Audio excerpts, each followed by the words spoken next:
Hey friends, welcome back to another episode of Making Sense of Your Markets. I'm coming to you late. It's Wednesday, September 1st. So welcome to September. August just flew by. But I was out of town this last weekend and I didn't have the information handy to make this video. So I had to wait till we got back in, and this week's just been crazy. But I want to get this information to you because rates, they're moving because of what's going on in Afghanistan. Number two, I have week 19 from my 52-week series from the 7 Habits of Highly Effective People. There are 52 training cue cards in this that basically teaches the best book, personal development, self-help book ever written by Dr. Stephen R. Covey, The 7 Habits of Highly Effective People. So we're on week 19, which teaches us how to prepare for quadrant 1. Now, to understand quadrant 1, you got to go back to last week's message, which is using your time well. And on the back side of this cue card, we talked about quadrants 1, 2, 3, and 4, and how to prioritize your time, or how to people think that they can manage time.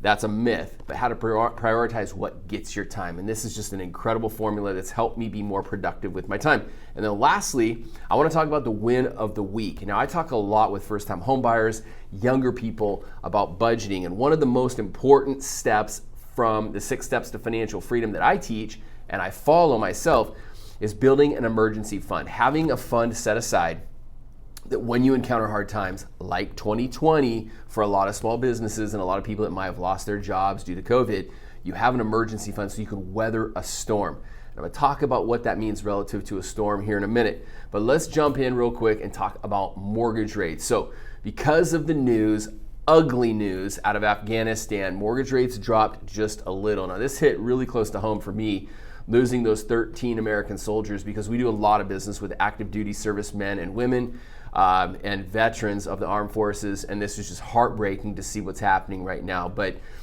anytime you have negative economic news relative to war, relative to a natural disaster, the pandemic, stuff like that, it impacts the markets, and investors tend to pull money out of the stock market and put it into the safety of bonds.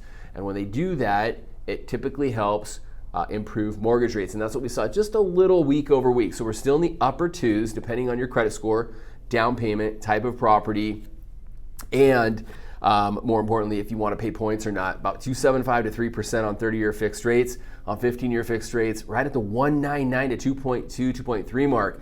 Again, depending on your credit score and points and down payment. So homeowners, reach out to me. This is still a great time to evaluate if it's worth repositioning the money that you spend every single month on your mortgage by changing your mortgage, dropping the term, dropping the rate, pulling some cash out, stuff like that. Home buyers, still an incredible time to leverage home affordability because the cost of home ownership is so inexpensive right now due to low interest rates. So real quick update on rates. Our win for the week, which is just awesome. I love talking about this stuff.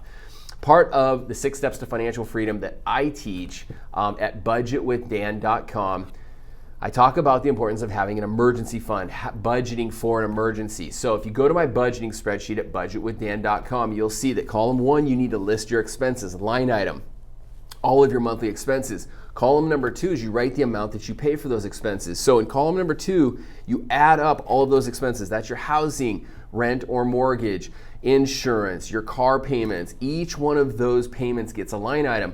Utilities, groceries. You're gonna have to go back and audit last month's bank statements to see how much you spent on groceries and at mini marts. You add that up. I want you to times that by 3, okay? Ideally, a minimum of 3 months in your reserves, and better yet, work towards 6 months. I want you to shoot for 6 months. So 6 months of your total monthly expenses in a reserve account so that you can weather a storm.